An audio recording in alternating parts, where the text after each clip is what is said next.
그 당시 보도는요. 네. 저도 안타깝게 생각을 합니다. 노무현 전 대통령께서 시계를 받았다는 검찰의 발표가 당시에 있었고 그래서 그 시계의 행방을 쫓기 위해서 수많은 보도가 있었습니다. 그 과정에서 검찰 직원의 진술로 시계가 어디 갔냐는 것에 대해서 논두렁에 버렸다라는 얘기가 나왔습니다. 그래서 저희가 보도를 한 것이고 그것에 대해서는 일고의 잘못된 보도가 아닙니다. 그러나 그것이 결국은 전직 대통령의 죽음으로 이어졌기 때문에 그 부분에 대해서는 시끄러!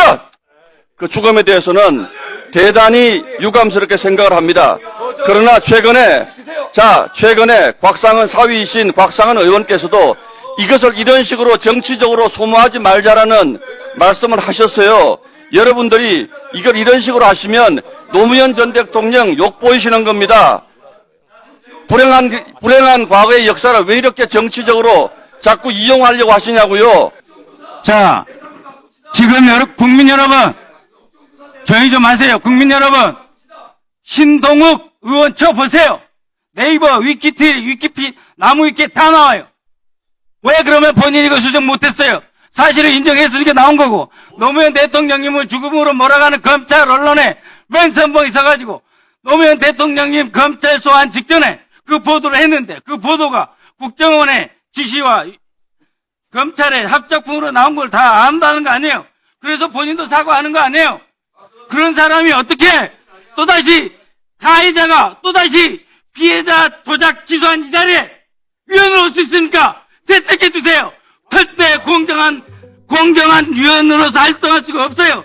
지금 1시간 동안 신동욱 의원하고 박기덕 의원의 의사진행을 방해하면서 이 위원회 활동을 얼마나 방해하는지, 공정성을 얼마나 훼손하고 있는지 아시니까 위원회 자격을 박탈해 주세요. 우리 모두에게 너무나 아픔인 사건이 있습니다. 다시는 그런 일이 벌어져야 하지 않기 때문에 우리는 이재명을 지키기 위해 노력해왔습니다. 그리고 노무현 대통령을 우리에게서 빼앗아간 것은 모두가 알다시피 사악한 검찰 집단과 언론의 합작품이었습니다. 그 언론의 최전방에서 가짜뉴스를 보도했었던 신동욱은 오늘도 뻔뻔함을 보였고 박선원 의원의 절규 섞인 외침은 우리 모두를 대변하는 발언이었습니다. 특히 박상용의 충격적인 녹취록이 공개된 지금 언제라도 검찰과 언론이 자신들의 입맛대로 사회적 살인을 할 수 있다는 것이 다시 한번 증명되었는데요. 해당 내용 함께 확인하시고 계속해서 소식 전해드리도록 하겠습니다. 쌍방울 사건 관련해서는 녹취록이 계속 좀 나오고 있잖아요. 그래서 음성들이 나오는데 이게 많은 분들이 뭐가 포인트라고 좀 못 느낄 수도 있을 것 같아서 특히나 한상진 기자 같은 경우에는 검찰치에도 오래 하셨는데 이 박성현 검사의 목소리가 나오는 멘트 중에서 뭐가 좀 제일 좀 포인트라고 보시는지 궁금해요. 일단은 뭐 제가 그 눈여겨봤었던 부분은 남들도 다 얘기하는 거지만 약속을 하고 있잖아요, 지금. 그렇죠? 내가 한 말은 지킨다. 이 약속은 지킨다. 그러면서 이제 형량 거래를 진행하는 부분. 저는 어쨌든 그게 지금 제일 눈에 띄었고, 이 대목 잘라서 이렇게 보면 할 말은 정말 많은데요. 저는 이 공개되어 있는 녹취록을 제가 여러 번 이렇게 계속 돌려듣고 하면서 결국에 제 머릿속에 딱 남는 건 하나였어요. 뭐였냐면, 공개된 녹취록 그 어디서도 박상용 검사가 실체적 진실을 찾고자 하는 검사스러운 모습이 단 한 줄도 보이지 않는다는 게 저는 제일 마음에 와닿았어요. 오로지 이 사람의 말, 그리고 이 사람이 듣고 싶어하는 말은 본인이 그려놓은 그림대로 그림에 맞춰서 사건이 만들어지기를 바라는 그냥 간절한 욕망밖에 보이질 않아요. 저는 그게 대한민국 검찰이 보여지고 있는 그런 가장 큰 문제가 이 단면으로 아주 입체적으로 드러나는 모습이라고 저는 좀 봤고, 그래서 이게 뭐 지금 박상용 검사가 이제 여러 가지 이제 주장을 하고 있잖아요. 뭐 따지게 됐다는 둥, 이게 뭐 자기가 오히려 이제 제안을 받았다는 둥, 뭐 얘기를 하고 있는데 일일이 반박하려고 들려면 뭐 1박 2일도 부족할 것 같고, 딱 한마디만 하면 그런 제안을 받으면 그럼 그렇게 반응해도 되는 겁니까? 이제 이렇게 말하면 되는 거예요. 이제 그건 뭐 더 이상 말을 섞어줄 필요가 없는 얘기인 것 같고, 그런 것보다도 어쨌든 박상용 검사 대한민국 국민들이 다 들었잖아요. 우리가 다 귀머거리가 아니잖아요. 이 사람이 그 서 변호사하고 나누고 있는 대화는 누가 보더라도 이거는 플리바게닝을 법적으로 허용하지 않은 플리바게닝을 시도하는 것이고 형량 거래를 하려고 하는 것이고 본인 욕망을 채우기 위해서 실체적 진실과는 저는 무관하게 예. 그림을 그리고 있는 거고 예. 그러니까 화가로서의 정체성을 가지고 지금 가고 있는. 아, 검사가 아니라 네. 화가예요? 저는 이제 그렇게 저는 이제 그렇게 이제 봤던 것이고. 수상한데. 예. 그래서 저는 이제 뭐 박상용 검사 이제 개인이 뭐 어쩌고저쩌고 개인이 어떤 잘못 이런 걸 따지기 전에 예. 본인도 지금 그렇게 얘기를 하잖아요. 어쨌든 자기는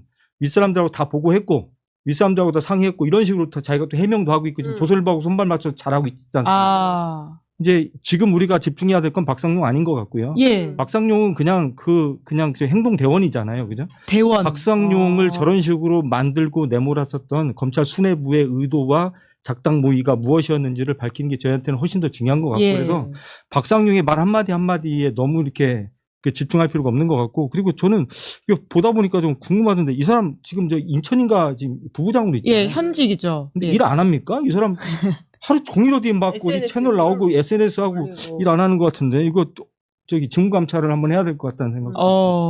어쨌든 저는 그게 제일 눈에 좀 띄었고 그래서 이거는 어쨌든 앞으로 사건이 좀 계속 커질 거잖아요. 그리고 지금은 뭔가 단정지어서 딱 말하기가 좀 그런 게 어쨌든 앞으로 공개될 녹취록이 훨씬 더 많다고 하니까 예. 어쨌든 공개되는 녹취록에 맞춰서 한번 상황이 어떻게 되는지 한번 좀 지켜봐야 되겠다 그런 생각을 하고 있습니다. 예. 근데 생각해보니까 굉장히 심각한 문제인데 회사원이잖아요. 아, 그렇죠. 근무 시간에 공무원인데. 자기, 공무원인데 근무 시간에 자기 사건 관련해서 SNS 막 하고 그래도 되나요?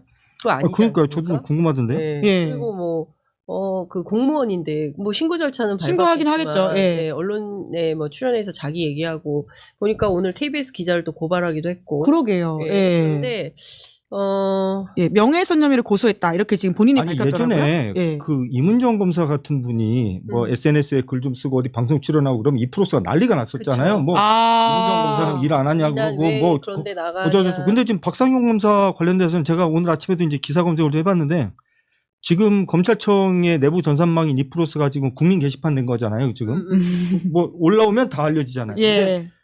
그 안에서 박상용 검사에 대해서 이러쿵저러쿵 뭐 말을 한다는 검사들이 지금 없는 것 같아요. 근데 박상용 검사에 대해서 뭐 응원을 하든지 아니면 일을 안 하고 저렇게 그 이상한 일을 하고 있는 박상용 검사에 대해서 질타하는 사람들도 없는 거고 검찰청은 지금 문 닫았나? 이런 생각도 좀 들고. 아, 왜 이렇게 조용할까요? 그러니까요. 저는 네. 그게 좀 궁금해요. 그러니까 이게 조용한 거 보면 자기들도 이제 보면 이제 알잖아요. 이게 예전에 그 조은석 특검이 그 유명한 장면, 그 내란 직후에 이제 국회 나와서 이거 내란이 아니냐 딱 물어봤을 때 예. 씩 웃으면서 보면 압니다 이렇게 말하고 끝났잖아요.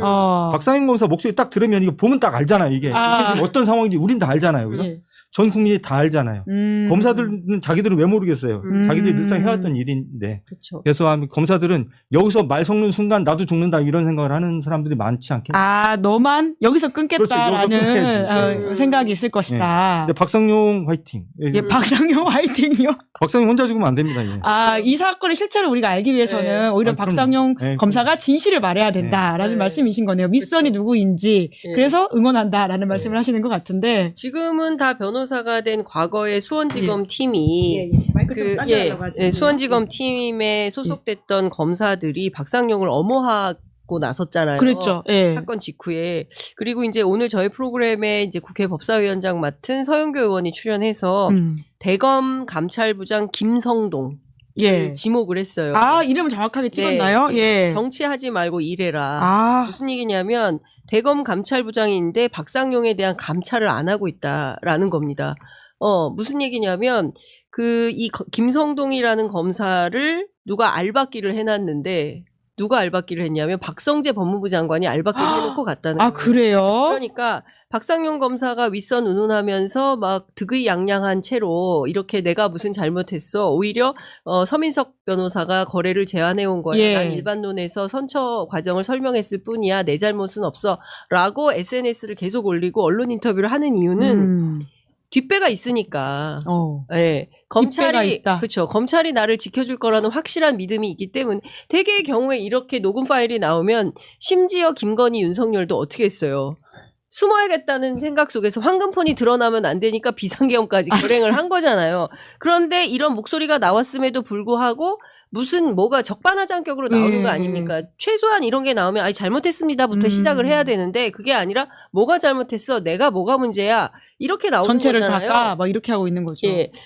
이런 방식으로 하니까 그동안 말씀해 주신 대로 검찰이 어떻게 살아왔는지 무소불위의 권력이구나 저 사람들은 왜 자기들끼리 짬짬이가 가능하잖아요. 예. 수사도 검사가 기소도 검사가 그리고 뭐 재판에 가면 뭐 사법 한형제 뭐 이렇게 예. 됐던 거 아닙니까? 그러니까 그런 자신감 속에서 저렇게 하는 건데 너무 이상한 것은 지금 이 순간도 박상용 검사에 대해서 그 어떤 검찰 뭐 진행 중이라 그래요. 저도 이제 하도 답답해서 몇 차례 법무부 고위 관계자를 통해서 확인해 보면 예. 감찰 중이다. 아. 근데 계속 감찰 중이에요. 결과가 언제 나오는 거예요? 예. 그러게요. 그렇게 어려운 답답하다. 사건은 아닌 것 같긴 그렇습니다. 한데. 그래서 좀 이상하고 더 중요한 것은 아까 우리 한상진 기자님 잘 말씀해 주신 대로 누구냐. 분명히 윗선. 조직이 있다. 예, 혼자서 아니 수사 검사가 무슨 중불났습니까? 무슨 영화를 보겠다고 이 사건을 이렇게 만들겠어요. 예. 그 본인이 자백한 대로 윗선에 보고하고 깨졌다 뭐 등등의 언급을 해요. 그러면 그 윗선이 누군지를 확인을 해야 되는 예. 거고 끝내 이것을 누가 이재명을 죽이려고 했던가는 명징하잖아요. 결국에는 내란숙의 윤석열, 김건희 두 내외가 법무검찰을 흔들어서 이런 상황까지 만든 거 아니냐. 결국 박상용은 정말 행동대원에 불과했던 거 아닌가. 여기서 예. 멈출 게 아니라 수사나 감찰이나 확대해야 된다. 이런 예. 생각을 하는 겁니다.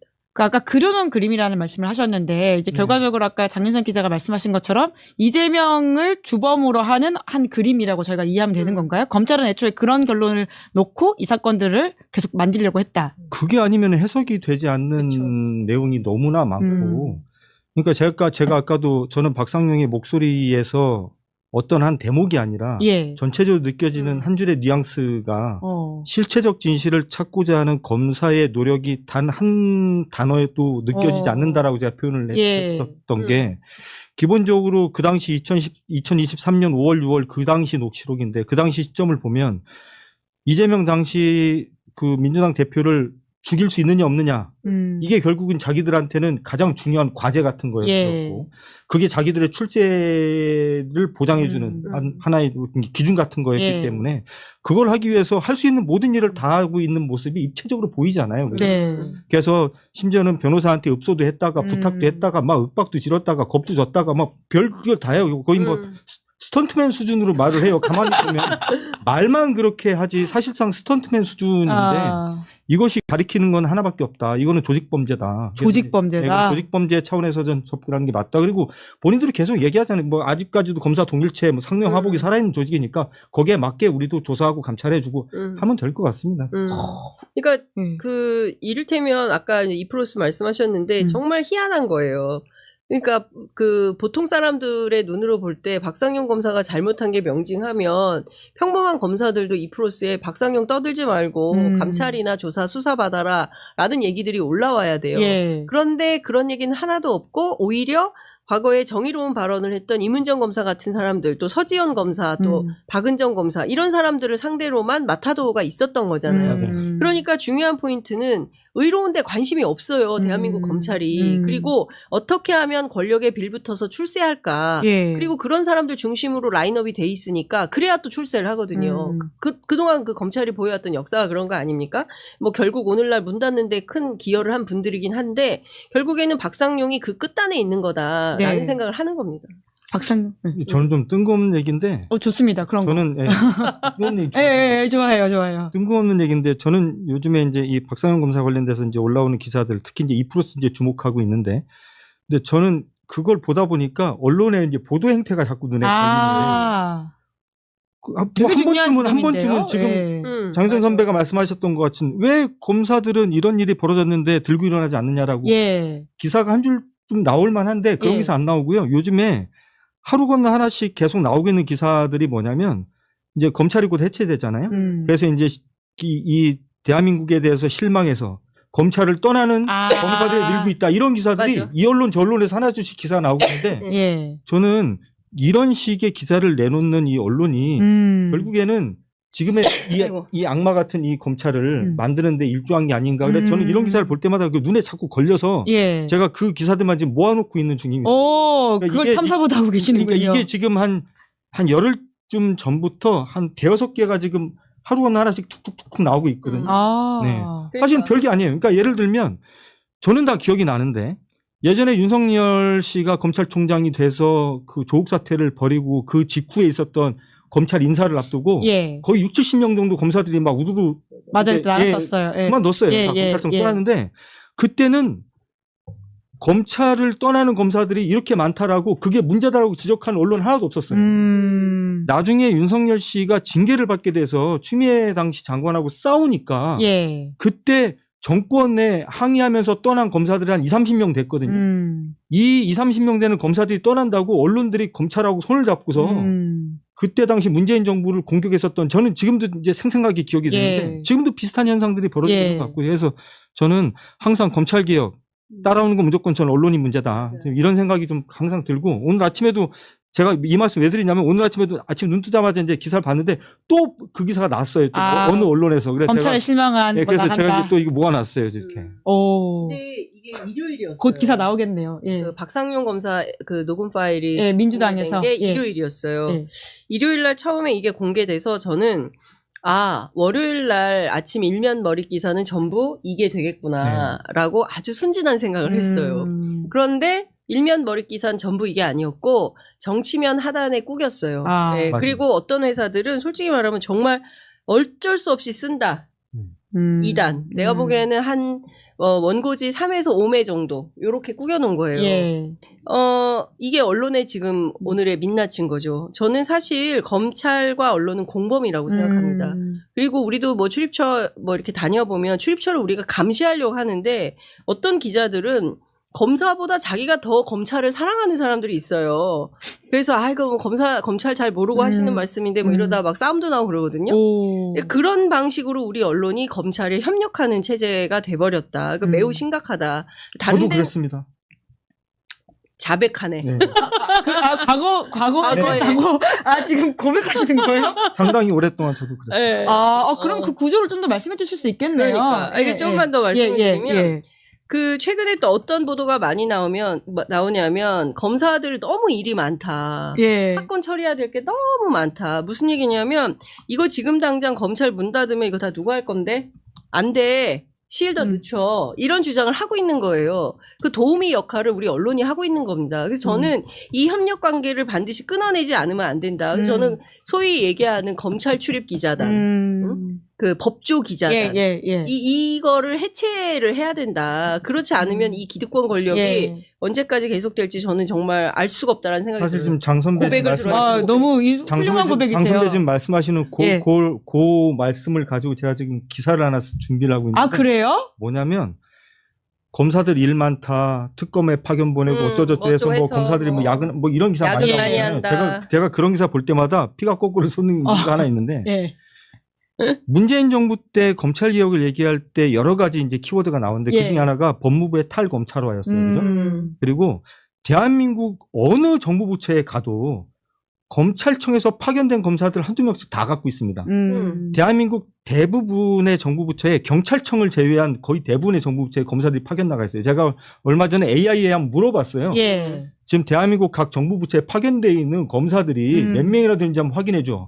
그러니까 법무부에 파견되어 있는 검사들 빼고 법무부하고 전혀 관계없는, 그러니까 법무랑 전혀 관계없는 예를 들어서 증권거래소, 뭐 예금봉사 이런 데도 다 나가 있거든요. 그렇죠. 이런 데 나가 있는 검사들만 숫자도 확인이 안 되는데 대략 6, 70명 정도 돼요. 그 탈검찰화가 아직 한참 멀었네요. 그런데 지금 법무부에 좀 파견되어 있는, 그러니까 외청이잖아요. 법무부의 외청. 외청 소속 공무원이 본청에 거의 한 60명 정도 파견되어 있는 이런 기관은 없어요. 그죠? 그 파견 아닌 거 아니에요? 이것만 모아서 다시 검찰청으로 복귀를 시켜서 검사질을 하게 일을 시키면 뭐 야근한다, 검사들 뭐 부족하다 이런 말 안 나올 수 있어요. 근데 그런 거 안 하잖아요, 자기들이. 그런 거 안 하면서 그냥 특검에 파견된 검사 제가 확인해 보니까 지금 뭐 다 합쳐봐야 뭐 공소유지 같은 거 하고 지금 2차 특검 거기 나가 있는 검사 다 합쳐봐야 60명 정도 되는 것 같아요. 60명이 한 2배 정도가 밖에서 돌아다니고 있어요. 지금 다 불러 모아라. 불러 모아서 검사 일 시켜라 그러면 그것부터 하고서 그런데도 불구하고 일이 많다 그러면 그때 얘기해라. 그럼 내가 한번 들어줄게. 이런 생각이 전 들어서 제가 그거를 칼럼을 하나 쓸까? 이 생각을 좀 하고 있는 중이에요. 그 칼럼 나오면 저희도 열심히 다시 인용해가지고 보도하겠습니다. 예. 근데 게을러서 언제 쓸지 모르겠어요. 얼른 써주세요. 오늘 말씀하신 김에. 아니, 그런데 아까 이제 장윤성 기자가 굉장히 중요한 지적 해주셨잖아요. 그러니까 이 친검 기사가 나오게 된 어떤 프로세스 기자단이 있다라는 말씀이셨고, 사실 그에 대한 비판 때문에 한동안은 그런 거를 헌법소원하기도 했었는데 이게 잘 안 됐던 적이 있는데, 아까 말씀하신 것처럼 나도 그랬었다. 그러니까 한때 내가 친검 기자였다라는 말씀이 어떻게 근데 이게 개안하시게 된 거예요? 어떤 구조에서 그걸 깨닫고 이게 문제라고 생각하신 거예요? 그냥 뭐 몇몇 검찰에서 하는 사건을 취재하면서 예. 이렇게 수사해도 되나라는 생각을 이제 하게 됐는데 사실은 그런 생각 한 것도 제가 떠올려 보면 기자 생활 한 10년 정도 하고 나니까 조금 이제 보이는 거예요. 검찰이 어떻게 수사를 하고 있는지, 수사를 이렇게 해도 되는지에 대해서 의문을 갖게 되는데 생각을 해보세요. 이제 보통 이제 이게 무슨 언론 비평 코너 같은데? 중요한 포인트니까 짚으시죠. 지금 이제 돌이켜서 생각을 해보면 보통 검찰청의 기자실에 출입하게 되는 기자들이 연차가 적으면 한 3, 4년 차부터 한 7, 8년 차 정도예요. 그럼 30대 많아야 초중반 정도 되는데 이런 기자들이 주로 만나는 사람이 부장검사급 이상이거든요. 검찰청에서 부장검사면 한 15년에서 20년 정도 검사 생활을 한 사람들인데 이런 사람들이 검사라는 직위가 갖고 있는 무게감, 아우라도 있고 그리고 나이에서 오는 경륜도 있고 이 어린 검사들이, 그러니까 어린 기자들이 그런 검사들 만나가지고 선문답 같은 얘기 몇 번 듣다 보면 연예인 보는 듯한 느낌이 좀 들 때가 좀 있어요. 그러니까 제가 예전에 이제 그런 얘기를 했었는데 저는 뭐 주간지 월간지 기자밖에 안 해봐서 검찰청에 이제 출입을 해본 적은 없었지만 검찰에 이제 무시로 드나들면서 검사들을 만나죠.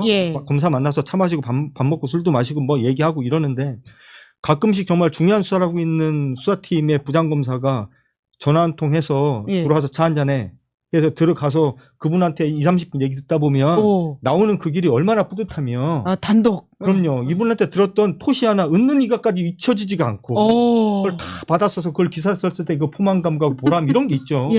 이거를 진짜 제대로 고백해 주시네요. 그러니까 이거를 젊은 기자들이 한두 번 이렇게 경험을 하다 보면 거기에서 느껴지는 그 중압감이라는 거는 이게 처음에는 중압감인데 좀 지나다 보면 동일체. 그러니까 내가 이제 그러니까 수사는 검사가 있지만 나도 우리 사회가 좀 더 나아지는데 일조하는 수사팀의 일원으로서 나도 봉사하고 있다라는 그런 그런 마음이 생겨요. 그런 게 좀 생기고 그리고 검사들이 생각을 해보세요. 검사들이 아무리 중요한 수사를 해도 이게 언론을 통해서 외화되지 않으면 수사를 하나 똑같은 꼴이 되는 거잖아요. 그러니까 검사들도 필요하단 말이에요. 이제 나이가 한 40살이 넘은 40대 한 중반 정도 되는 부장검사들이 기자들한테 윤석열 같은 사람 빼고 정말 잘합니다. 정말 예의 갖춰서 정말 잘합니다. 윤석열은 잘 못했어요? 그 사람 아무한테나 막 반말하니까. 그러니까 이제 이게 그런 일을 좀 겪다 보면 사람이 그러니까 저는 그때로 한 15년, 20년쯤 전인데 그때로 돌아가서 생각을 해보면 진짜 소름 돋는 장면들이 저도 기억나는 장면들이 많아서 그러시군요. 제가 뭐 저 같은 듣보잡 기자가 그럴 일은 없겠지만 나중에 무슨 회고록이라도 하나 쓰게 되면 다 써볼까 하면 그런 생각. 지금부터 쓰셔야 될 것 같아요. 되게 중요한 한국사의 기록인 것 같아요. 그러니까 나는 어떻게 이 친검 기자여서 개안이 되었는가, 세상을 다시 보게 되었는가, 어떻게 친검에서 반검이 되었는가, 친국민이 되었는가, 친시민이 되었는가인 것 같은데, 그러니까 사실 이게 잘 안 알려져 있는 프로세스이다 보니까 그 시민들이 비평하는 면들이 있긴 하지만 안에서 겪은 사람들이 봐서 이야기해주는 것들이 오히려 바뀌는 그 구조를 만드는데 굉장히 중요한 것 같긴 해요. 근데 이런 거죠. 이제 검찰이 10월에 문을 닫고 그러면 이제 공소청과 중수청으로 나뉘게 되니까 앞으로 이런 일이 없을 것이다라고 생각을 하게 되잖아요. 그런데 또 공소청, 중수청 출입 기자들이 생겨요. 그렇겠죠. 그렇게 되면서 그럼 공소청은 농간을 안 부리냐? 왜냐하면 기소 여부 생사 여탈권을 여전히 검사들이 쥐고 있기 때문에 누구는 불기소로 봐주고 누구는 끊임없이 기소하면서 괴롭히는 상황이 되는 거예요. 근데 여기 출입 기자들이 계속 있으면서 아까 말씀하신 대로 예전에는 차장 티타임이 있잖아요. 1차장, 2차장, 3차장. 그리고 여기에 꾸미별로 불러다녀요. 그러면서 오늘은 얘, 내일은 얘, 모레는 얘 돌아가면서 단독을 줘요. 그리고 이 단독을 받아서 쓰는 기사는 자기가 쓴 기사가 전국의 모든 언론이 다 내 기사를 받아서 쓰는 거예요. 영향력도 있고 회사에서 그렇습니다. 인정도 받고 인정도 받고 예. 뭐 승진도 하고 예. 뭐 이렇게 되고 검찰 기사 잘 쓰는 기자가 되는 거예요. 그러면서 이 기자가 어떻게 되겠어요? 검찰에 길들여지는 거죠. 일종의 가스라이팅이 되는 거고 그 검사와 협력적 관계를 가지면서 어떻게 하면 더 빛나는 기사를 쓸까? 그게 이제 자기 직업의 어떤 뭐라 그래야 됩니까? 직업인으로서의 역할도 잘한다 이런 생각도 하는 거죠. 옛날에 검찰에 그 야구르트 기자인가 요구르트 기자라고 있었잖아요. 매일 아침 네. 매일 아침 출근하면서 검사들한테 요구르트를 돌려 기자가 잘 지내자라는 의미인 거죠. 예. 그런 기자도 있었어요. 그러니까 이게 얼마나 한심합니까? 솔직히 말하면 창피한 수준인데 이게 중앙 기사 기자라 그랬었어요. 다. 그래. 훌륭한 기자라고. 대단한 기자다. 열심히 하는 기자다. 이렇게 평가를 받아요. 예. 근데 솔직히 말하면 이거 창피한 거잖아요. 중앙일간지 기자가 소위 얘기하는 그 잘난 네. 이런 비판을 받게 되는 거다. 그래서 저는 이거를 끊지 않으면 출입처 시스템 이런 거를 끊지 않는 한 저는 이 관계는 계속된다. 오히려 이런 거 고발하는 한상진 기자나 이제 우리 같은 사람들은 고발당하고 끊임없이 기소하면서 곤욕을 치르게 만들고 그러니까 검찰은 없어졌으니까 공소청이 됐든 중수청이 됐든 협력하는 기자들에 대해서는 계속 페이버를 주겠죠. 그러니까 지금 장 선배께서 좀 되게 중요한 말씀하셨는데 지금까지의 검찰은 이제 딱 정리하면 그렇습니다. 수사를 할지 말지, 기소를 할지 말지, 감옥에 넣어놓고 수사할지, 감옥에 안 넣어놓고 수사할지, 이 사람을 재판에 넘길지 말지, 감옥에 넣은 사람도 보석으로 빼줄지 말지, 뭐 할지 말지, 이거 검사가 다 결정하잖아요. 생사여탈권을 정말 이제 검찰청 있죠. 없어지면 이제 중수청, 공소청 이제 생기잖아요. 그러면 제가 지금 말씀드렸던 이 수많은 권한을 그냥 둘로 나눠서 또 가져가는 거예요. 이 권력이라는 게 사라지는 게 아니라 물풍선 같이 이렇게 한쪽이 찌그러들면 한쪽이 또 커지는 곳이 있기 때문에 우리가 지금까지 검찰을 대했었던 것처럼 똑같이 언론이 다루면 똑같은 일은 또 벌어진다. 그럼요. 벌어지는 장소만 달라진다. 그래서 지금부터 어쨌든 이 검찰이 없어지는 이제 해방 이후에 초유의 일을 맞았으니까 우리 언론도 좀 많이 좀 달라져야 된다. 당장 이제 저 같은 사람들부터 좀 정신 차려야 된다. 이런 생각을 좀 많이 합니다. 박상용 검사 관련된 녹취 연일 이어져서 새로운 것들이 추가로 나오고 있는데 어제 MBC 보도를 통해서 나온 걸 보면 그러니까 우리 흔히 이재명 대통령의 과거 성남시장 또 경기지사 할 때 이제 측근이라고 얘기됐던 대표적인 인물들 이름이 정진상, 김용 이런 분들의 이름이 있는데 녹취에 등장을 합니다. 정진상, 김용 이런 사람들도 다 공범화돼 있지 어디에 종범화돼 있는 게 있습니까? 저희가 그거랑 맞춰야 되는데 할 수가 없잖아요 라는 발언이 있었어요. 지금 화면에 보고 계십니다만 이 내용이 정진상 정 실장은 대장동 사건 또 성남FC 등등 해가지고 재판을 받고 또 김영전 민주연구원 부원장은 불법 대선 자금 받았다라는 혐의로 또 재판을 받고 이게 이제 중앙지검하고 수원지검하고 이게 나눠져 있었던 내용이 이게 중앙지검 사건을 언급하면서 맞춰야 된다라는 표현이 있어요. 지금 세 번째 줄에 있는 저희가 그거랑 맞춰야 되는데라는 표현이 있지 않습니까? 이게 맞춘다는 말을 내가 어떻게 해석해야 될까요? 어떻게 봅니까? 그러니까 그 큰 그림의 조각으로서 우리도 활동을 해야 된다. 거기에 맞게 이재명을 타겟으로 하는 수사가 진행되어야 된다라고 해석하는 게 당연한 문헌 해석이라고 생각을 하고. 그러니까 이게 뭐 일부 지검, 일부 검사, 누구 개인 이런 것이 그렇죠. 아니라 검찰 전체 단위가 전반적으로 함께 움직였다. 이렇게 해석이 가능한 걸까요? 그러니까 사실 검찰 전반이라기보다는 사실 서울중앙지검이랑 수원지검을 쌍두마차로 해서 타겟팅을 했고 실제로 박상용 검사 같은 경우에도 초임이 중앙으로 저는 알고 있거든요. 그래서 예.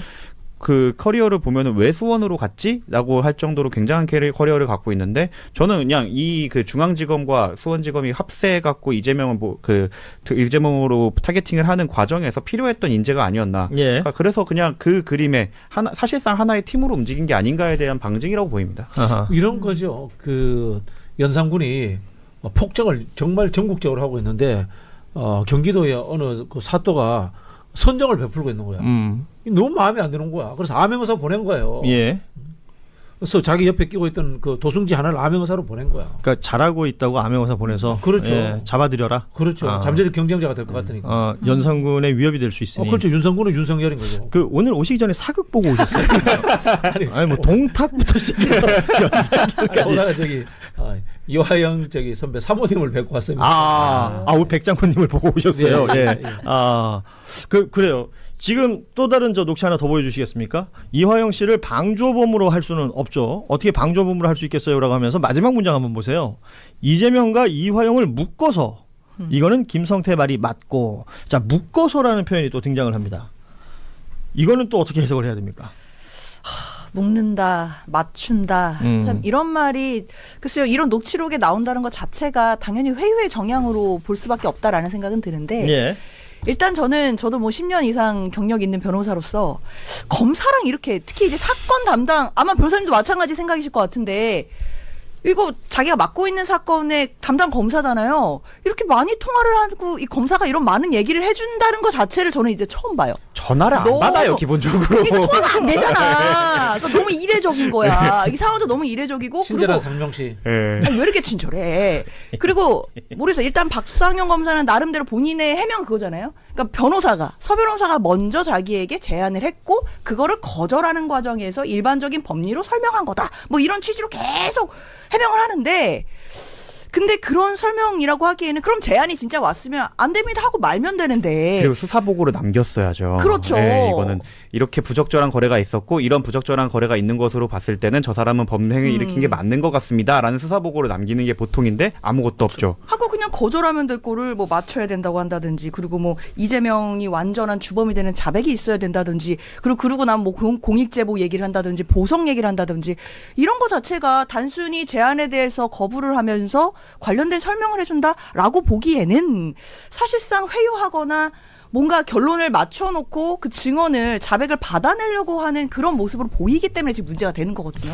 지금 말씀하신 내용들에 대해서 이제 충분히 공유가 되고 있는 상황이고 박상용 검사는 뭐 자신의 SNS 등을 통해서 계속해서 반박의 글을 쓰고 있는데 또 전용기 의원하고는 이제 SNS 상에서 설전을 펼치고 있는 모습도 볼 수가 있었는데요. 또 하나 더 나온 그 녹취를 언급하지 않을 수가 없는 게 이해찬 전 총리 관련된 언급이 있었습니다.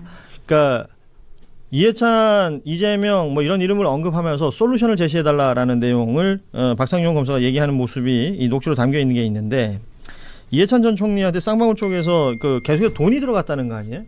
그러니까 기업이 정치인에게 돈을 정기적으로 줬다라는 취지의 문장으로 보면 부적절해 보일 것 같은 뉘앙스 그리고 그것을 검찰들이 확보하고 있고 그걸로 뭘 할 수도 있다라는 뉘앙스 등이 느껴지는데 사실관계 관련해서 이건 언급이 분명히 있어야 될 것 같다라는 생각이 들어요. 그래서 뭐 이해찬 전 총리가 최근에 고인이 되셨고 뭔가 상징적인 의미가 있는 분이니까 일부러 저렇게 거론을 한 것인가? 뭐 이런 생각까지 저는 들기도 하던데요. 그 이해찬 총리하고 이화영 부지사가 아주 가까운 사이입니다. 그리고 이화영 부지사가 이재명 그 부지사 밑에 가서 부지사가 된 것도 이른바 이해찬계가 이재명을 케어하기 위해서 다 이제 이런 그게 있었기 때문에 쌍방울과 김성태 회장과 이화영 지사와의 어쨌든 간에 거래 관계가 있잖아요. 예. 거기에서 이화영 지사로부터 이게 가지가 뻗어져서 이해찬 총리 쪽으로도 돈도 들어가고 이재명 지사 쪽으로도 돈도 들어가고 이런 식의 그림을 그린 것 같아요. 보니까. 그러면서 이화영 전 부지사를 압박하기 위한 용도로 이해찬이라는 이름을 계속 거론하잖아요. 네네. 그래서 서민석 변호사 얘기 들어보면 그런 이야기가 들을 때마다 이화영 전 부지사가 굉장히 괴로워했다는 겁니다. 네네. 그러니까 지금 우리가 흔히 하는 말로 회유와 압박이 동시에 작동을 했다고 하는데 모르겠어요. 사람의 심리를 이렇게 옥죄는 무언가? 누군가는 이제 구금이 돼 있는 상태에서 계속해서 외부와의 의사소통이 원활하지 않은 상태에서 검사로부터 이 얘기 저 얘기 듣고 있다 보면 생각이 얼마나 많아지겠어요. 그러니까 이런 것들이 지금 계속해서 녹취로 등장을 하고 있는데 결과적으로는 이게 국정조사에서 또 다루어지지 않겠습니까? 그럼 가장 중요하게 판단해야 될 부분은 뭘까? 이 뉴스를 보시는 분들도 이제는 엉켜요. 그래서 뭐가 문제라는 거지? 어디를 중심을 해야 되나? 예. 대북 송금 수사 자체가 조작이다. 그러면 나머지는 다 조작한 거예요. 예. 거기서부터 보면 됩니다. 그래서 제가 말씀드리지만 이재명 대통령 경기지사가 대북 송금을 해서 북한에 갈 이유가 존재하지 않습니다. 성립 자체가 안 되는 거예요. 원래 이게 잘 아시겠지만 권순일 대법관을 통한 변호사비 대납 의혹이지 않습니까? 그렇게 시작이 됐죠. 권순일 대법관이 있는 로펌에 쌍방울에 돈이 들어갔다는 거 아니에요. 예. 근데 이게 권순일 대법관한테 간 게 아니고 다른 친윤 검사 출신이 변호사가 있는 쪽에 간 거 아닙니까? 예. 요걸 근데 살 붙여가지고 이재명하고 쌍방울을 붙인 거 아니에요? 근데 이 변호사비 대납이 무죄가 되니까 그걸 빼고 북한에 있어서 증거를 구할 수 없는 대북 송금으로 딱 다시 엮어버린 거 아니에요? 지금 이재명 대통령 관련해서 과거에 있었던 사건들부터 계속 이렇게 파다 보면 말이에요. 돌고 돌아.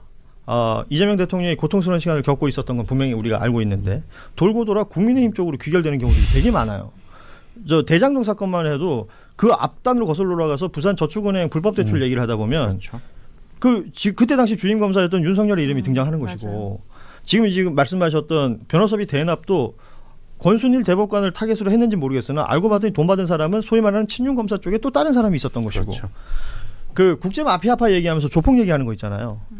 거기도 선거운동할 때 그 국제마피아파 조폭들이 국민의힘 선거운동, 윤석열 캠프 선거운동을 했다는 겁니다.